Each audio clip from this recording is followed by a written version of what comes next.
ഇനി നമുക്ക് ചോദ്യങ്ങളിലേക്ക് കിടക്കാം കേട്ടോ. ഞാൻ കൃഷ്ണഭക്ത എന്ന് പറഞ്ഞിട്ടുള്ള ഒരു ഐഡിയിൽ നിന്ന് വന്ന ചോദ്യമാണ്. ആ കുട്ടി ചോദിച്ചിട്ടുണ്ടായിരുന്നത്, ആ കുട്ടി പൂജിച്ചുകൊണ്ടിരിക്കുന്ന അവരുടെ വീട്ടിലുള്ള കൃഷ്ണ വിഗ്രഹത്തിലെ ചെറിയൊരു പൊട്ടൽ വന്നു. അപ്പം എല്ലാവരും പറഞ്ഞു ഇത്രേ അത് മാറ്റണം എന്ന്. കുട്ടിക്കാണെങ്കിൽ അതിനോടൊരു പ്രത്യേക ഇഷ്ടമുണ്ട്, മാറ്റാനായിട്ട് തോന്നുന്നില്ല. അപ്പം എന്താ ചെയ്യേണ്ടത് ചേച്ചി എന്നാണ് ചോദിച്ചിരിക്കുന്നത് കേട്ടോ. അതിന് ചുവടെയുള്ള കമൻസുകളും ഞാൻ കണ്ടു.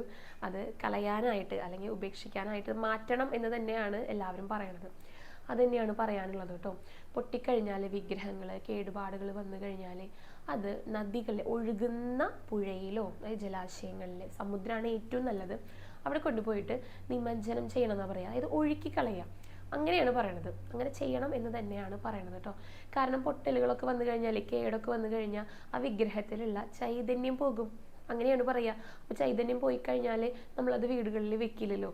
അതുകൊണ്ടാണ് അത് ഉപേക്ഷിക്കണം എന്ന് പറയുന്നത് കേട്ടോ. ഇപ്പോൾ നമ്മുടെ വീടുകളിൽ തന്നെ കുട്ടികളോ മുതിർന്നവരോ ആരെങ്കിലും ഉണ്ടെങ്കിൽ അവർക്കൊക്കെ എന്തെങ്കിലും അപകടം പറ്റിക്കഴിഞ്ഞാൽ, ഇപ്പോൾ കയ്യോ കാലോ പൊടിഞ്ഞു കഴിഞ്ഞാൽ ആദ്യം നമ്മളെന്താ ചെയ്യുക? നമ്മൾ ഡോക്ടറെ അടുത്തേക്ക് പോയിട്ട് അത് നേരെയാക്കാനായിട്ട് നോക്കും. അതേപോലെ തന്നെ നമുക്ക് ചെയ്യാം. ചെറിയ പൊട്ടലുകളോ ചെറിയ കേടുപാടുകളോ ഒക്കെ ആണെങ്കിൽ, കാരണം ആ കുട്ടിക്ക് അത് ഉപേക്ഷിക്കാനായിട്ട് കുറച്ച് ബുദ്ധിമുട്ടാണ്, കുറച്ച് സങ്കടമാണെന്ന് പറഞ്ഞല്ലോ. ചെറിയ രീതിയിലുള്ള ബുദ്ധിമുട്ട് പൊട്ടലൊക്കെയാണ് വന്നതെന്ന് വെച്ചാൽ അത് നേരെയാക്കിയിട്ട് ഉപയോഗിക്കുന്നതിൽ വിരോധമല്ല കേട്ടോ. പക്ഷെ വലിയ കേടുപാടുകളാണ് വന്നെങ്കിൽ തീർച്ചയായിട്ടും നമ്മളത് മാറ്റണം, അങ്ങനെയാണ് പറയണത്. അത് കിണറുകളിലോ കുളങ്ങളിലോ ഒന്നും കൊണ്ടുപോയിട്ട് ഉപേക്ഷിക്കരുത്, അതൊന്നും നന്നല്ല. ഒഴുകുന്ന ജലാശയങ്ങളിൽ, പുഴയാണെങ്കിലും സമുദ്രമാണെങ്കിലും അവിടെ കൊണ്ടുപോയിട്ട് മുക്കിക്കളയണം, നിമജ്ജനം ചെയ്യണം എന്നാണ് പറയാം കേട്ടോ.